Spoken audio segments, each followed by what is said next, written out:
So 327 last week to 331.6 this week. That, if I'm looking back among the annals of history over the past 6 months, that ties your biggest weight gain. The last one was on January 24th of 2025.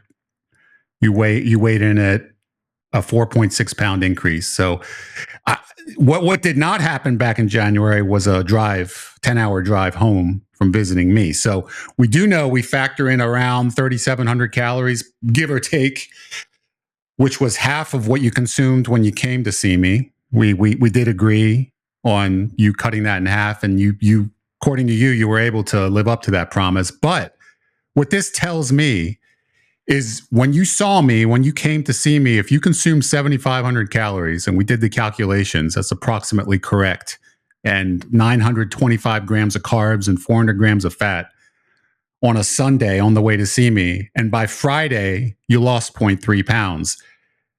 That, whatever you did in the time that you were with me, that I was so impressed with, must not have happened between the time that you drove back, which was a Sunday, which you had even more time, and the time that you weighed in on a Friday. You had an extra, what was it? You left on a Friday, so that was 2 days. You had an extra 2 days to work on the body weight, and you consumed half as much, but you ended up gaining 4.6 pounds. So I'm assuming there's two things that we can take from this.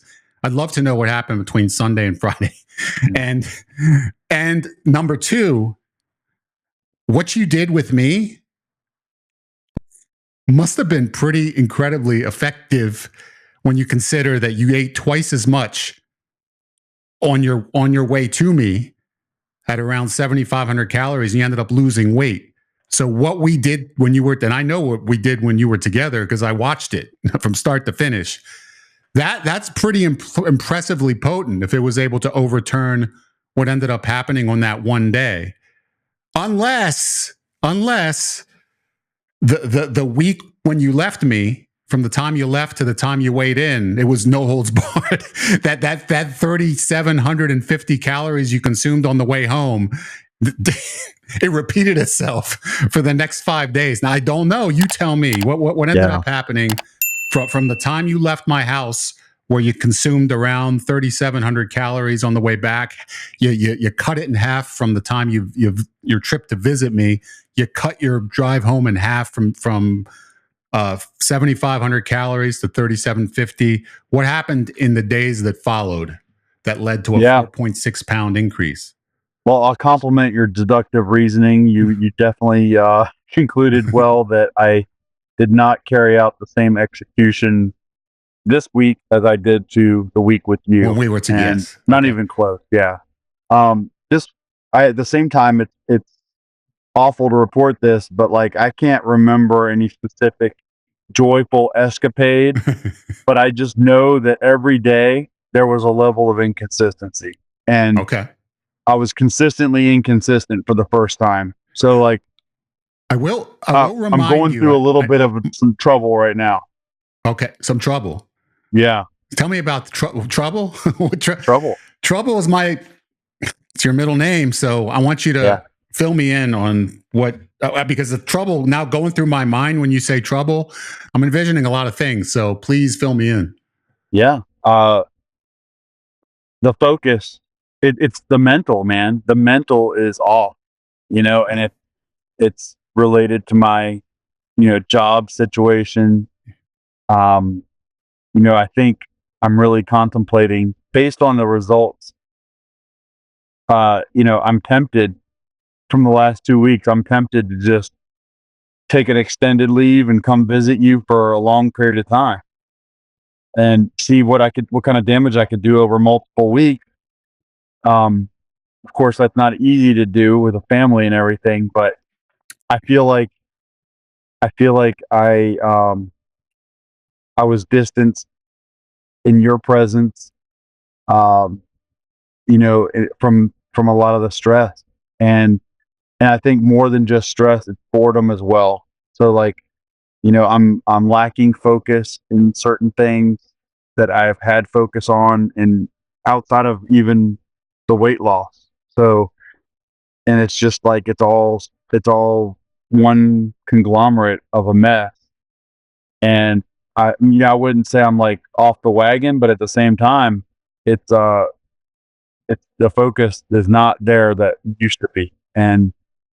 Um and I think that I've also, leaned too hard on the treats. I get that. Like I need to find a place where I can just get away from that for a period of time. I need to be challenged to just break that cycle, even if it's for, a couple days in a row or a week or something like that. But I'm going to have some level of support to do that, I'm pretty sure, or less stressful circumstances.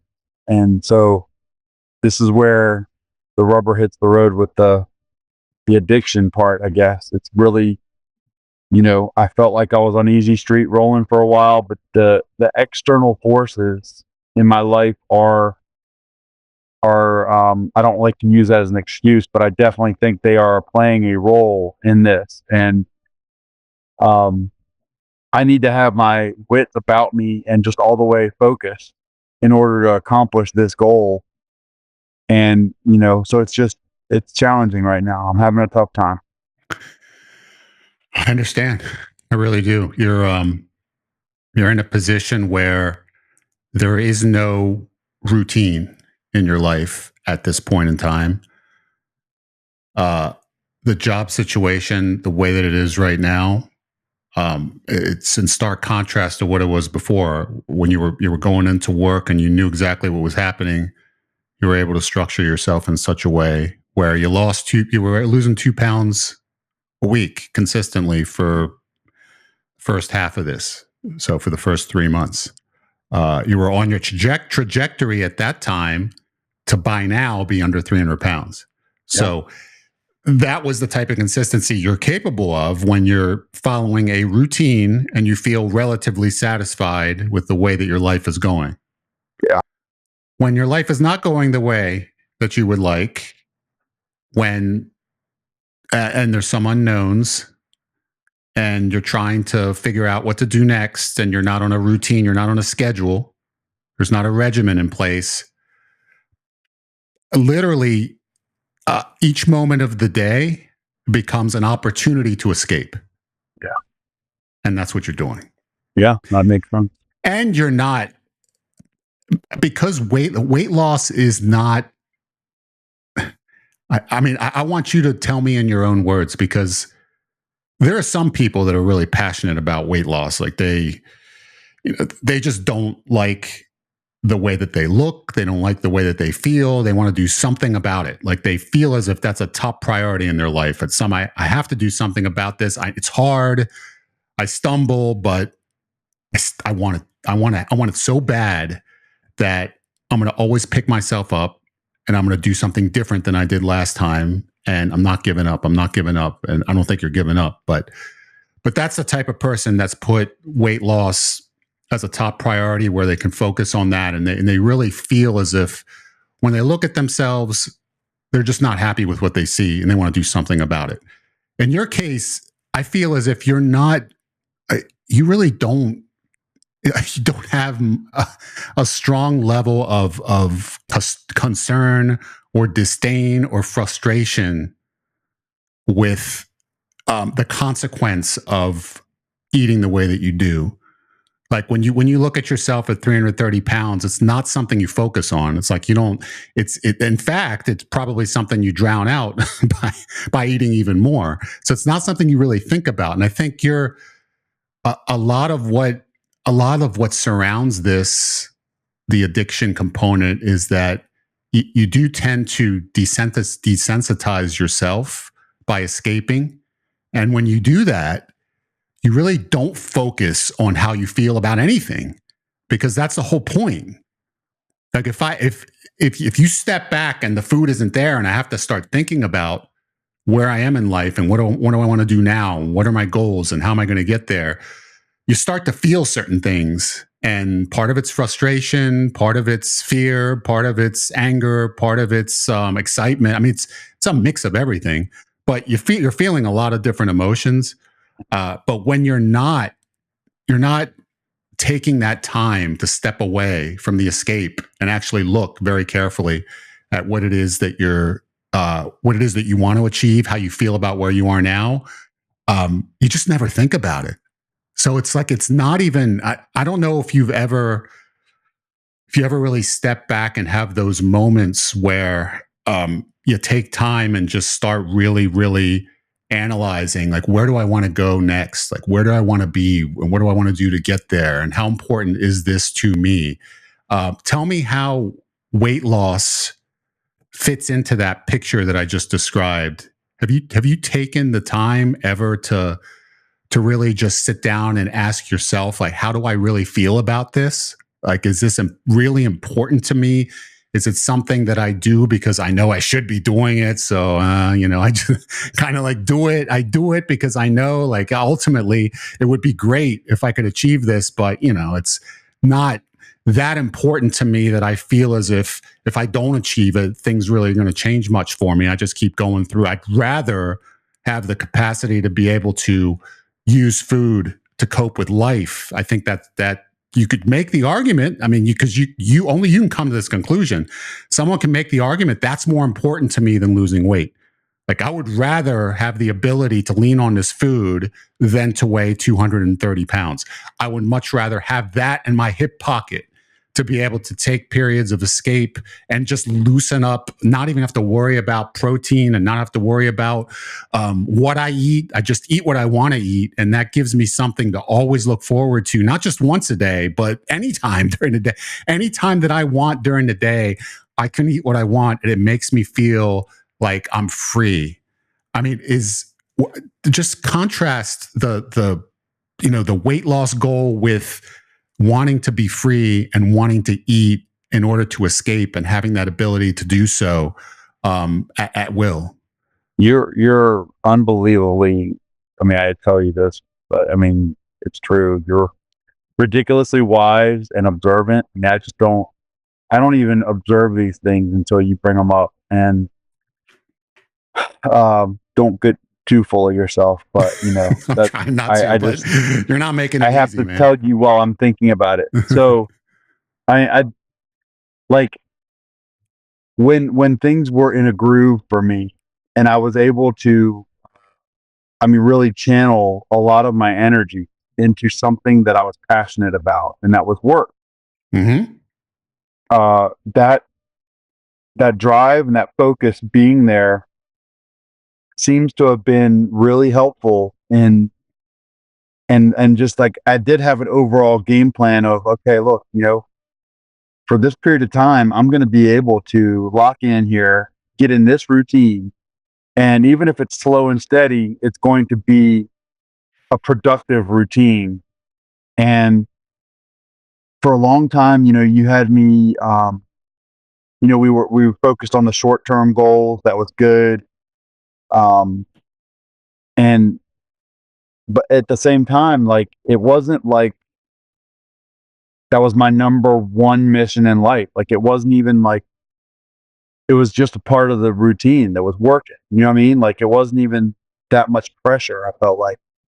And now, with a lack of focus in so many ways everywhere else, and not having an established routine right now, and everything just being in limbo, it's just like, I mean, what you said, I'm more tempted more frequently and more accessible to challenges that I don't need.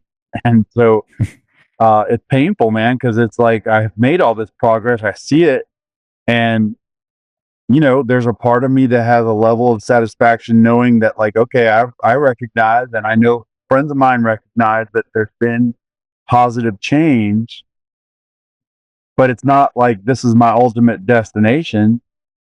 But I don't seem to have the capacity right now to place this as the priority it should be. And I'm still happy to report, like, some of the horrible habits that I've dropped are still dropped. But when you want me to compare between the comfort that comes with satisfying something that I have control over, I guess, than, how I feel in the moment versus a goal that is,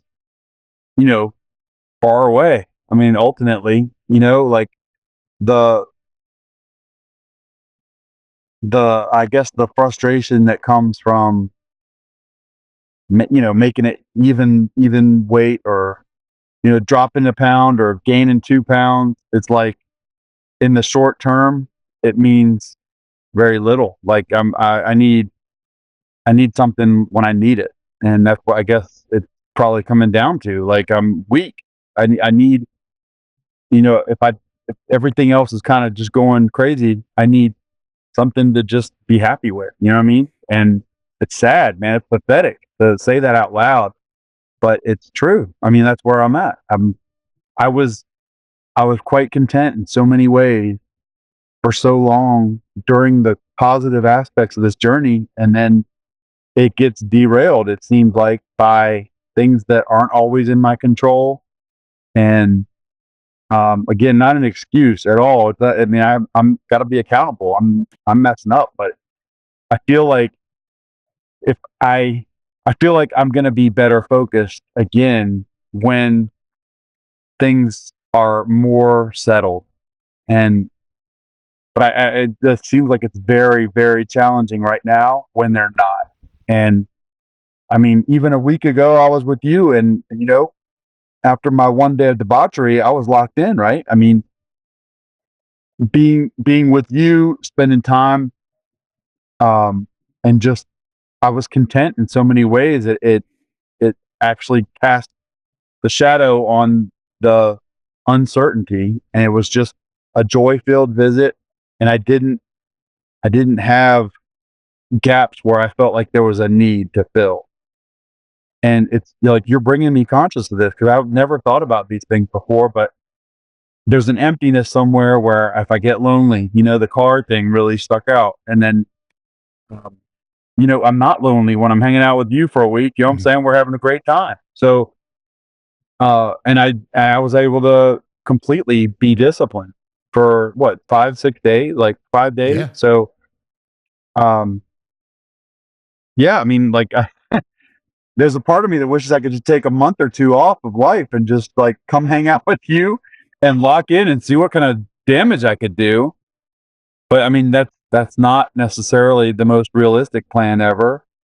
I've never wanted to say never, but like, I I feel like that's where I need to be. You know what I mean? Like, I need that level of just peace, and not have my mind so just all over the place on things that, I mean, are a lot of them are out of my control. I'm trying to do everything I can to control my situation. Um, I'm looking for a different job, and so in that process, um, there's excitement. There is excitement, and then there's communication with people, and I'm probably healthier and having better habits when I'm having good communication with people. I'm having good interviews, or having good interactions. Uh, there's probably an element where if I feel like something goes good, there's a celebration part to it. You know what I mean? Like, oh, I nailed that interview. I feel really good about this. And so now I gotta, on my way home, I'm gonna stuff myself with candy. You know what I mean? Like, um, and then, there's, at the same time, probably much more damage is done when, if I feel like I get some news that's not ideal, like, this just job didn't quite pan out, or that communication didn't go very well. Those types of things can send me into a rougher place. And so I mean, I feel like this sounds pretty dire when I hear myself out loud, and it's sad, man. It's really sad. Like, I didn't see any of this a few weeks back, a few months back. And I'm somebody who takes a lot of pride in their work, and um, there's there's probably aspects of that relate to this in some way. Like I'm not satisfied when I'm not working. I'm not as satisfied when I'm not working. I want to do something that I feel like is meaningful and positive and productive, and helpful to other people. And when that's not happening, that probably brings me down, and, yeah, I mean, I don't know. I'm constantly learning, and that's one thing I'm grateful for. Us talking every week, like you're bringing things to my attention that I'm not even aware of, and I don't sit and think, what's the ultimate goal? Or, I was just rolling. I was like, okay, this is working. I'm going to lose 1 to 3 pounds a week. I'm just going to keep plugging away, and it's going to be mindless. It was like, I remember saying it was easy, right? It was easy at that point. Like it was just plug and play, figure out something there, replace this, replace that. If I'm getting sick of the same flavor or whatever it is. And then it's just like, I'm not there right now. I'm not there. I feel like I can get there, but I feel like I need help getting there. Well, firstly, I want to say how proud I am of you for just having the humility to talk so openly about this and not put up any defenses. Yeah. Because it'd be very easy to try and make excuses, but instead, and the only way to be able to make positive progress in this life is to be humble and to be open to change. And you're looking at your life with all this knowledge that you're gaining through us meeting on a weekly basis. You're opening yourself up to the truth about what it is you're doing and why. And that's the first step at starting to build new habits, is being aware of it. Just like you were saying, like you weren't aware of what was happening because you were numbing out. There was no time to become aware of anything. These weren't conversations you were having with anyone. If you were stressed, you would eat. It was just what you did. You've done it forever. You don't think about it. You just do it. So what's there to think about, right? Under those circumstances, unless weight loss becomes such an important priority for you that you have to face it. But that was never really the case. So you're kind of stuck in a situation now where life is not the way that you would like. And there's a couple things that have been uncovered here. One, I mean, which is where most people who are food addicts are in terms of when it is they eat the most. It's when life becomes difficult. So life becomes difficult. We try to escape it. We eat more food. But you got a flip side to that. And I discovered this while we were sitting down on your meal when you were about to depart. And you told me, and we were talking about, could we make some changes on this trip back so you don't consume 7,500 calories? Can we come up with some methods? And you made it perfectly clear to me that you weren't going home without doing some version of what you did to get here. Okay, fine. So we agreed on cutting that in half. But it was a startling revelation to me when you suggested that when you compare the trip to me to the trip home, you felt you needed to eat more on the way to me versus on the way back. And I was like, wait a minute. Like, because Guy thought, I mean, under typically what you would expect is someone would eat more on the way home because they're leaving a fun situation and they're not in the type of mood that they would be in when they were headed to a situation where they were about to have fun, right? But you told me, no, it's reversed. It's like, I need to, when I'm headed to you, when I'm going to see you, I feel like I need to eat more. That's the time that I have the most difficulty with being able to control what I eat. And you just said it again. You said this again. We're like, well, I just had a great job interview. Guess what? I'm feeling really good. So what I'm going to do, I'm going to eat. So I'm going to celebrate. So there's at some point in your life, going way back, there was a connection between having a good time and eating delicious food. Like there's a connection between the two, that celebration and tasty food go hand in hand. But more importantly, if you want to try and hone in on, what exactly is this? It's more of not the fact that you need to have the food to have a great time.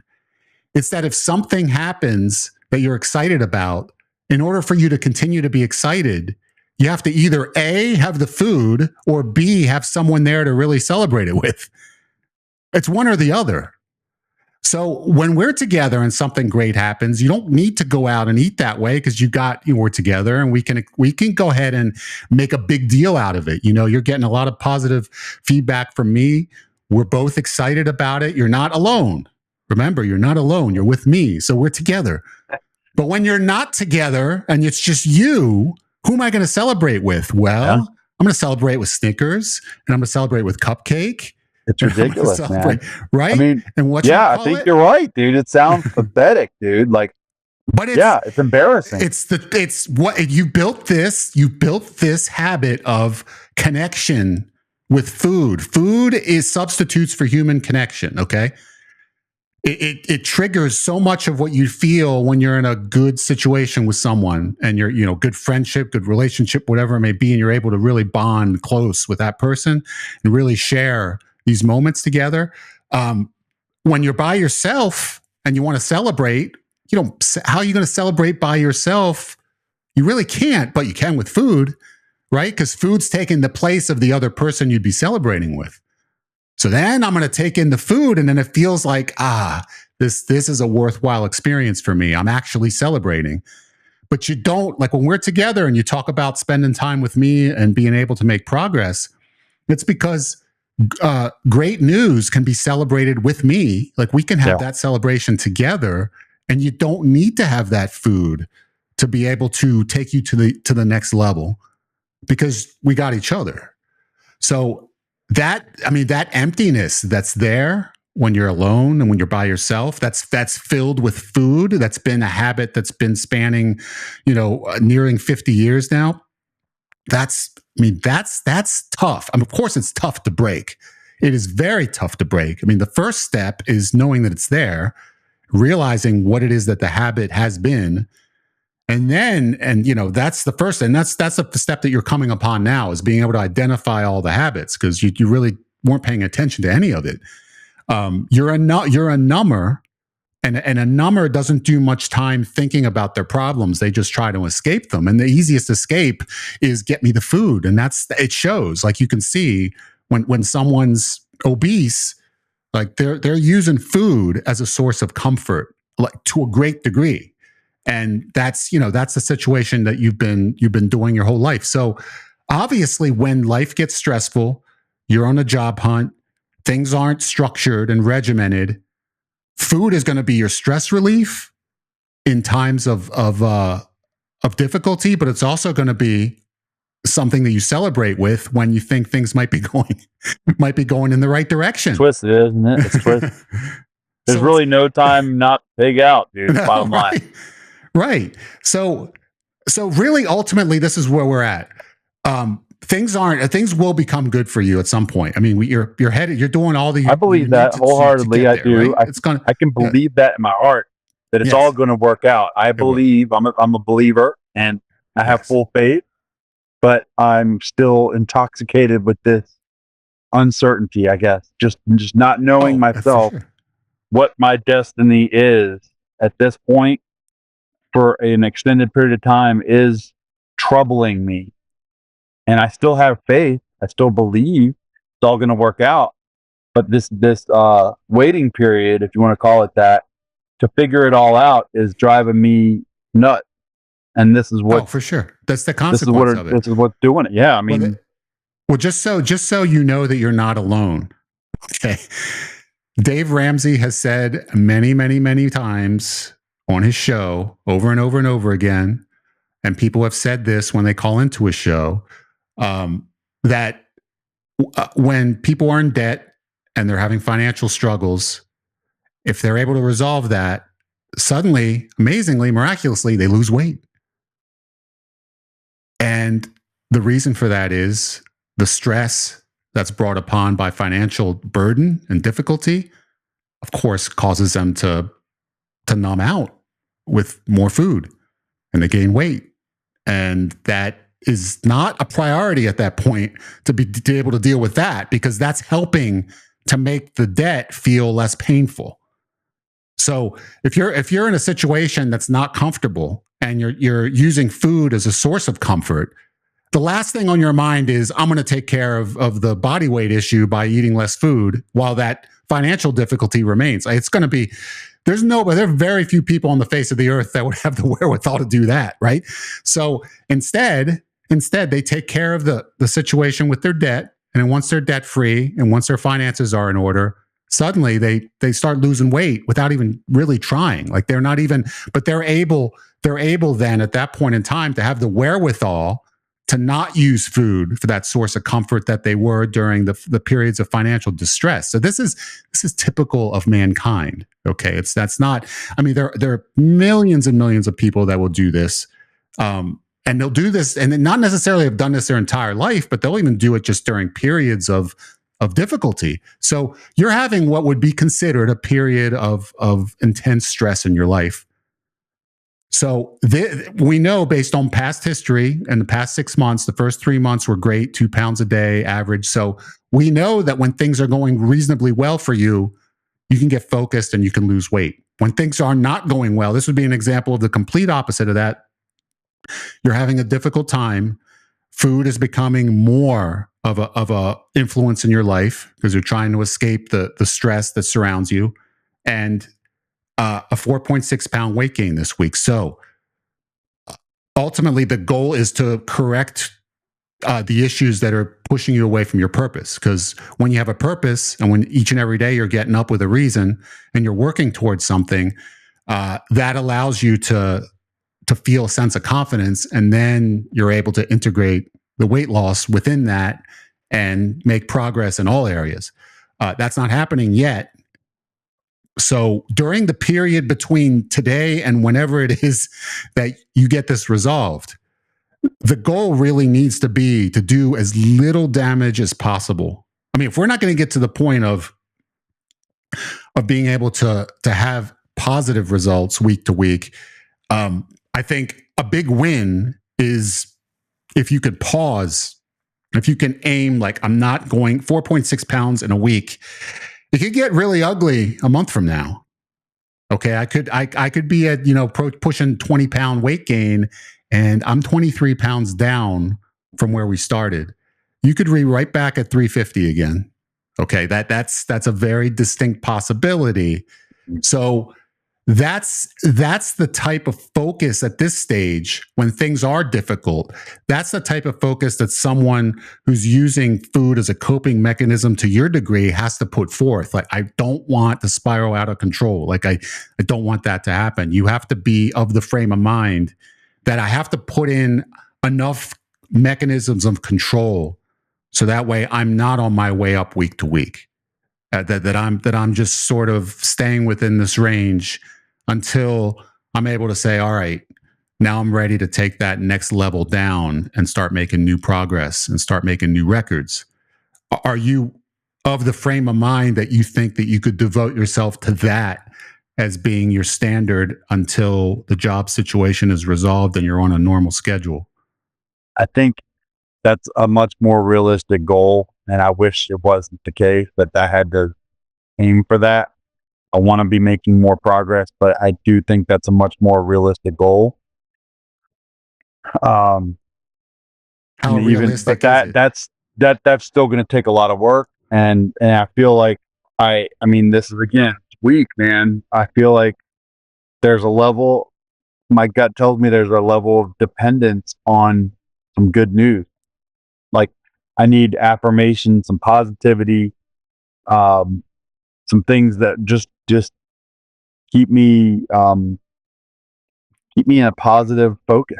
Like a focus, knowing that disclosure is coming fairly soon. That it's not just going to be lingering for months and months, and I need to feel like there's progress being made some way. And but it's like, again, this isn't probably my number one focus area for progress right now. Like, I really need to find myself in a place where my work is valued, and then I'm productive in that way. And like, that will, I think, just naturally help me to get back into the routine I need to be in.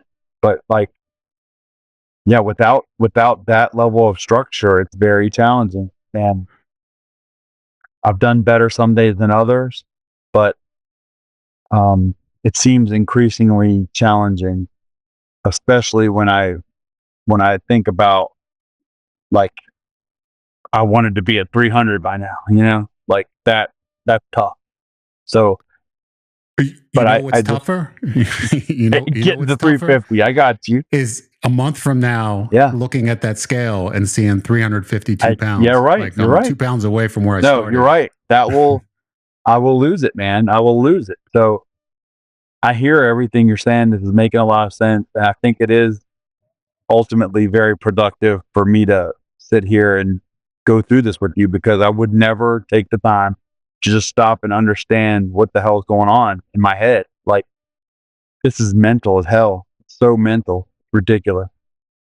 And when my head is in the game, I'll win. But when my head is off track by even a little, winning becomes very challenging. I need to have that focus. I know that in the moment, because you don't keep track of what you eat and it just sort of happens, and then it drifts. Well, you know what it happens after you eat. I mean, it ends up going straight to your gut. But you would have the wherewithal of being able to stop yourself in the moment and ask yourself, am I going to indiscriminately go off the deep end, or am I going to put some sort of a parameter in, as far as, and I'm talking about meal by meal by meal, snack by snack by snack, not ahead of time, but as it's happening, where you create some space between the impulse to grab and eat and how much am I going to eat? Like how much? Like, because there's a question of how much. I mean, you're not, every meal you're not eating to the point of nausea. Okay, so that's not an issue with you. It's not like I have to eat until I'm just like about to fall over stuff. That's not the case. Like you just randomly consume X amount of candy bars, X amount of this or that or the other, and it's just done in a very haphazard way. I mean, there's not, so when you're going into it, if you organize it a little bit better by just saying to yourself, like, if I'm about to do whatever I'm going to do, could you put a limit on it as to what I'm going to do, or is there an internal battle that you're not necessarily wanting to fight when it comes to limits, like moderation and limitations, and telling myself no is a difficult path to follow, even though I'm getting something to make myself feel that sense of escape from whatever it is that I'm experiencing in the moment. I'm still getting that, but I'm just telling myself I'm not going to go overboard, so that way it hurts me in this way and starts to boost my body weight up to the point where I'm going to start feeling bad about that in the long run. I'll be able to at least mitigate that, because you can get away with a relatively decent amount of food in a day and still maintain that body weight and still not go over into that next, even just maintaining week to week. You'd be able to get away with consuming a decent amount of food, and a decent amount of food that you would consider enjoyable, in order to achieve that. Can you be more mindful of what it is you're doing in the moment, to tell yourself, normally I would consume 4 or 5 candy bars at this sitting, and instead I'm going to cut it in half, and I'm going to just go ahead and do that, and I'm going to enjoy it, and I'm going to love it, and I'm not going to push the envelope. Do you think that you have the wherewithal to do that? Because it takes conditioning yourself to do something you're not accustomed to doing. You've been training yourself over the past 6 months to do more of it, obviously. Yeah. Because even your cheat meals, so to speak, were moderated. They were not what they were in the past. So you have been doing more of this. Even did it during the holidays. So during this period of intense stress, do you think that you're able to have the wherewithal to do enough of that to be able to just cause things to plateau until this is resolved? You know that I'm an optimist by nature, so I'm never going to say no to this. Right? I mean, absolutely. I believe in myself. I believe in positivity wholeheartedly. So, like, I'm not the quitter type. I'm not the give up type. I will say though, it's very, very challenging to think. I mean, like I'll say I've even gone as far as like when I stop for the convenience store, I'm not getting 4 candy bars at a time. I'm doing better that way. But with the flexibility in the schedule right now, removing myself from toxic work environment, I'm looking for jobs all the time and I'm on the road a lot. So it's that like ultimately I can stop for 2, but then there may be another stop later, and it's just like I don't have. I think it's great that I have established some habits and gotten rid of some habits while I was in a much better place. I think that's invaluable right now because I think that will protect me a whole lot from just completely losing all the progress. I believe that in my heart. At the same time, it's to make progress on habits right now is probably asking a lot. Like, I don't know that I'm in that wherewithal to, at this moment, with everything else being loose ends, I don't know that I have the wherewithal to lock in and say, this is the limit and enforce my limit. I'm mindful more than I would have been during a time like this before. I would even say I'm less stressed than I've ever been at a time like this before. Like I totally have faith it's all going to work out, but I'm still here in this situation where um, I'm dependent on some things to get to the point where I can really actively make progress. And that's a realization I'm just coming to. Like I didn't think about that before. I didn't. Hold on. I'm dependent on some things to the point where I can really make progress. Explain what that means. Yeah, like I feel like I need to tie up the loose ends. I need to find uh the place that's gonna. I think the job thing is really the source of a lot of this. The unsettling part. Like I need to find the right environment that's gonna help me. It's gonna be conducive to me establishing that routine again. That satisfies me on some level. When I'm working, I told you I take pride in my work. You know this already. I'm uh I'm finding, I find roles that I feel like I'm serving somebody, right?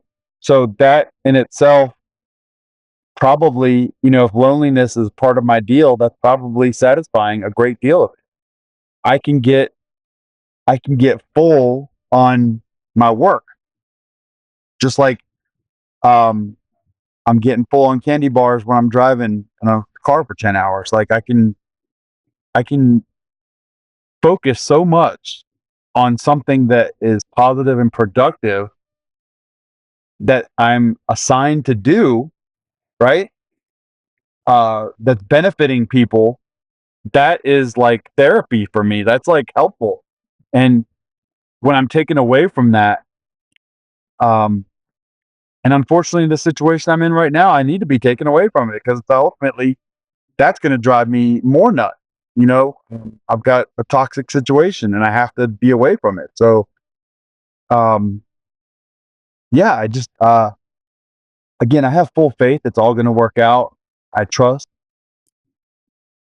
I believe, and I'm blessed for that. I don't, like, I feel like I'm more there than I've ever been. And if I wasn't, I probably would be 350 already, so it's all an improvement, but it's just, I need a little bit more to cling on to before I'm making progress again. I feel like I need a little bit more something positive to hang on to and keep me mentally where I need to be focused. And Yeah, I don't think progress is even a question at this point. It's preventing the spiraling upward that really needs to be the focus, because that's really where, being able to just contain yourself, to be able to do what whatever it is during this period of time, because I know that food is, right now you're leaning on it during a difficult moment when you don't know what the future holds, you don't know what it's going to look like, you don't know when it's going to happen, a lot of questions going through your mind. And on top of that, in addition to the stress related to where am I going to end up and when is it going to happen, there's the each and every day, there is no structure. I'm not working towards anything other than searching. And that's weighing, all of that's weighing on your mind, creating a massive amount of stress. And that stress is eased throughout the day with being able to stop and being able to have these snacks. And that just kind of calms you down during the moment and makes things a lot easier to be able to tolerate than they otherwise would be. That's your coping mechanism. It has been that, and it continues to be that. I also think, and so purpose is 100% a necessity for you to be able to get things under control. You had, in the first half of this, even though the job was not ideal, it was ideal enough in that first half of this entire process, because there was parts of it that you really did enjoy. Those parts that you were focused on for the first 3 months, it caused you to lock in for an extended period of time. 3 months is length of 12 weeks worth of losing a couple pounds a week consistently was what you averaged out at. So that just shows what you're capable of when you do have what feels like a purpose, something to hang on to. I get up every morning and I have something to do. I have something to work towards. And the more of a purpose you have, the more that becomes aligned with who you are as a human being and what your passions are going forward, the more progress you will make ultimately. Because at that point in time, the more you can get fulfillment out of your career and fulfillment out of everything you do throughout that day, the more you're really going to want to see that weight go down, and you're not going to feel reliant on food to be able to balance out because you won't have, at that point in time, you will be getting excited over what it is that you're able to achieve throughout your career on a daily basis, 40 plus hours a week.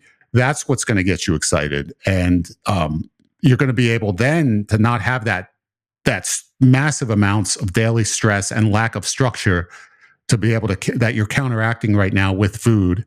That's going to disappear. So that's going to make it a lot easier for you to be able to maintain that trajectory once again. So yes, that will happen. That's something that absolutely you will get to again.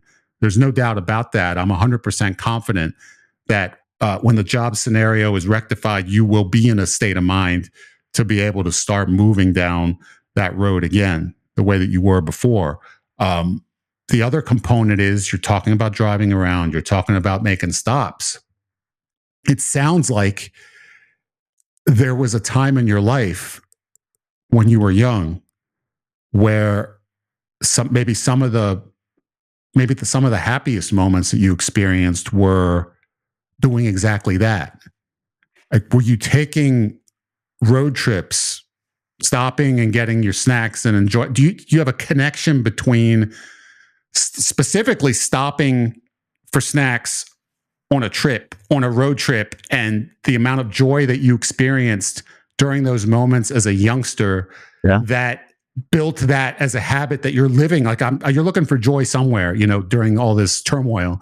So if that makes you feel better than ever, it's like, I'm going on a road trip, and my brain has connected that feeling, that all the chemicals that are released, the good feeling chemicals that are released sometime way back, decades ago, when this was happening. This would happen frequently enough, or maybe even just one incredible moment that your brain is latched onto, where you're traveling and the snacks are there and you're stopping, and it's just so exciting and so exhilarating that now that's your go-to. Like, anytime you're in a situation where you're traveling, whether it be coming to see me or going back from seeing me, or traveling around to different jobs, whatever that may be, that you're replicating that by way of, I see another stop, I can go experience this again. I'm going to stop here and grab some more. And then it ends up being very, very habitual, because you get just this burst of dopamine, and you get so excited over each and every one of those reenactments of whatever it is that you experienced in the past. That's quite possible. Yeah. I mean, going back to childhood, taking family vacations and stopping at convenience stores and stuff like that. I was, fun time. A parent would spoil me. My dad would spoil me, at that time. And it was just like probably more time that I had with them than most times. So there's probably some element deep down, something like that, Big one. Yeah. That's So a big one. yeah. That's a big one. That's a big one. That could be the driving force behind that part of it for sure. Because that's like the connection that you make with a parent over doing something like that.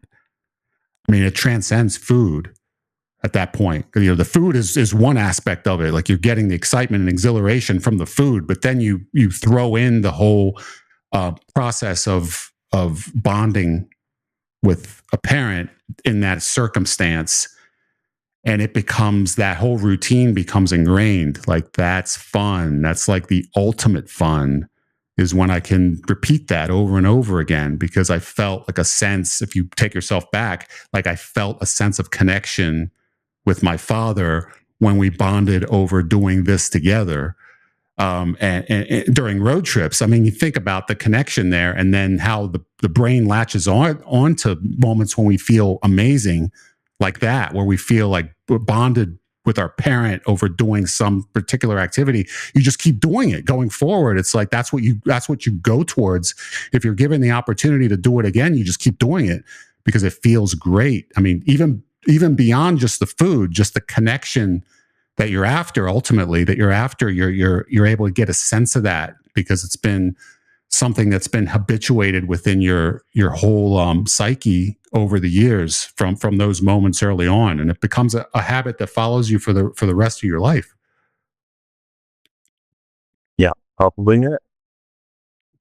So there's definitely, between that and the stress itself, it's tough, dude. I do not give you anything but all the credit in the world for showing up and talking about this openly and honestly, and being aware as we explore all these topics of what it is that's going into your daily use of food to be able to just get through the rigors of life.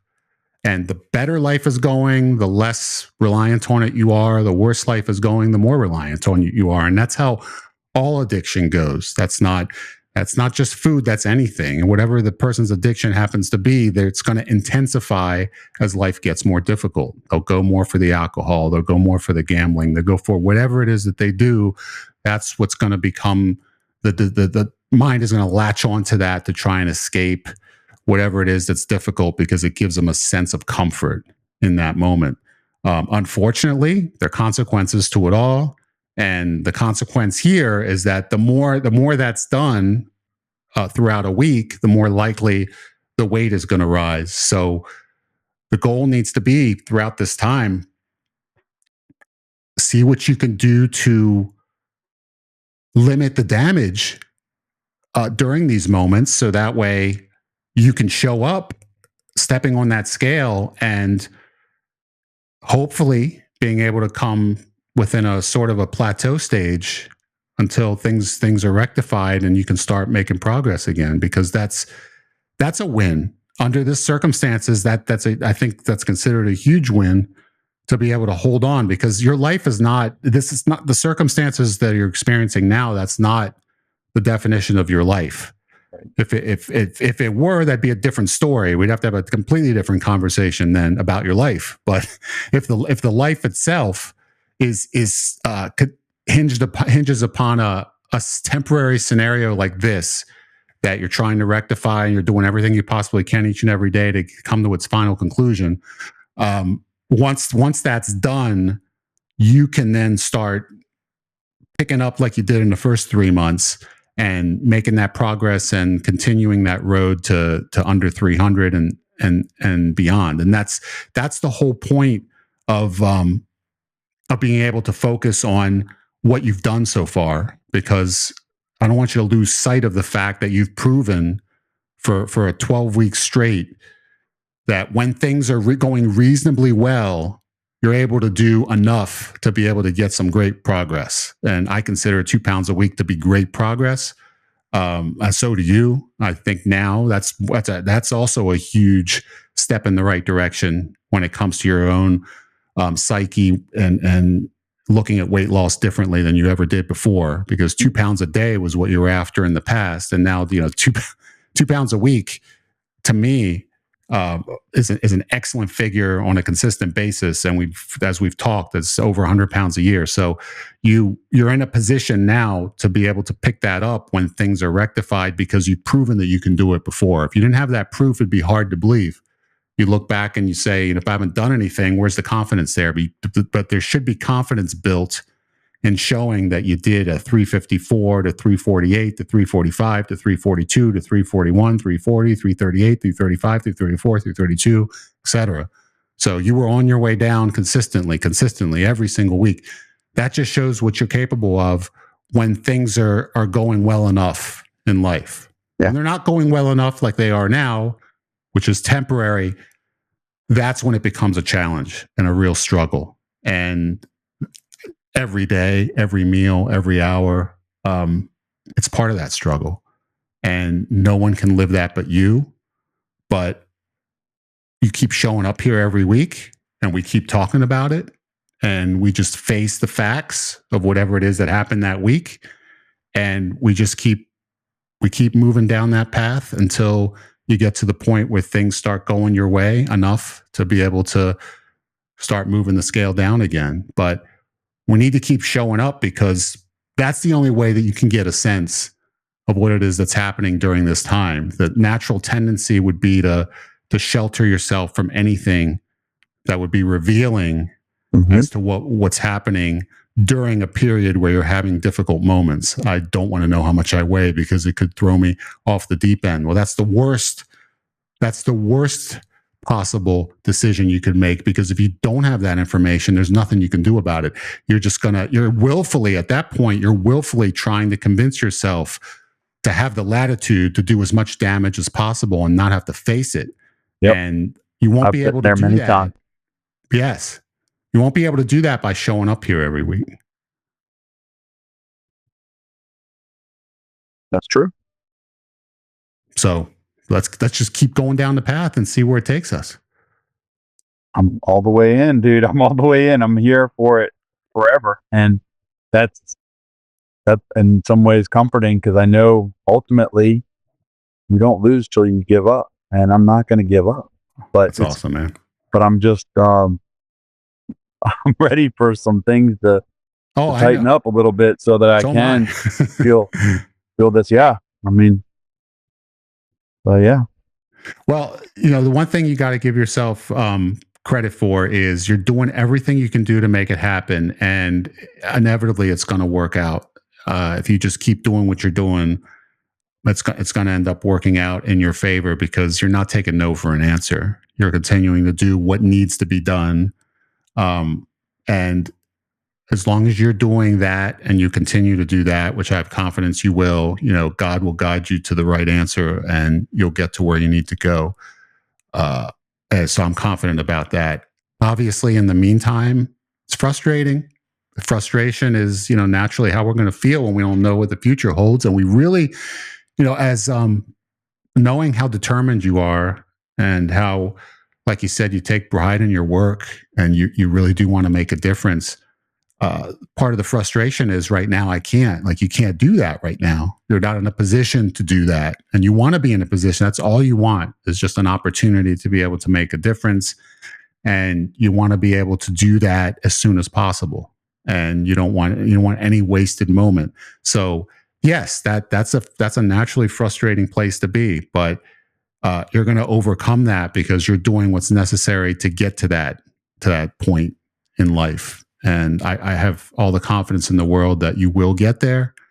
And at that point, everything else is going to fall into place. And so we'll just continue to do what we do on a weekly basis, man. And we're gonna get there together. Love you, brother. Thank you. I love you, my man. I'll see you next week. All right. By the way, I can't hear a word you're saying. If you're talking to me, I don't know what you're saying. You can see me, you can hear me. I can't see you, I can't hear you, but I know you're on because I see it recording your stream. Close out all your apps, all of them. Just swipe all of them off till there's nothing left. Restart your phone. I'm going to log out, log back in, and then when you restart your phone, click on the link. Let's try that. Hi, Jeff. How you doing? I know you're there, but I can't see you or hear you. All right, Jeff. Try deleting the app again. Remove it, delete it, get rid of it. Completely uninstall it, and then restart, and then install it again.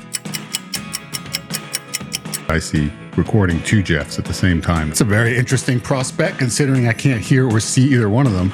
Nice to see that I have all the footage that I can watch in my spare time of whatever it is that's going on the other side of this conversation that I can't hear right now. I see you. Still nothing. Can you hear me? This better work. I'm over it, dude.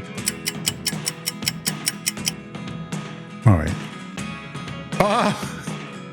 No way. No. Tell me what you did. I can't tell you what I did because I just did everything. I don't even know. So when I see you the next time, I'm going to grab your phone and I'm going to do one of 2 things. First thing I'm going to do is I'm going to bring it in here and I'm going to experiment with it. The second thing I'm going to do, if that doesn't work, is I'm going to find the tallest building in this area and I'm going to drop it from the top floor. It's a very high probability that's going to happen. Okay. I just want you to know, I think for my own sanity, if I'm just being selfish here, it would be very worthwhile for us to do that. Would you like to run it over with my truck too? Absolutely. This actually is starting to sound quite appealing. Yeah, I bet it is. I know, I'm ready for it.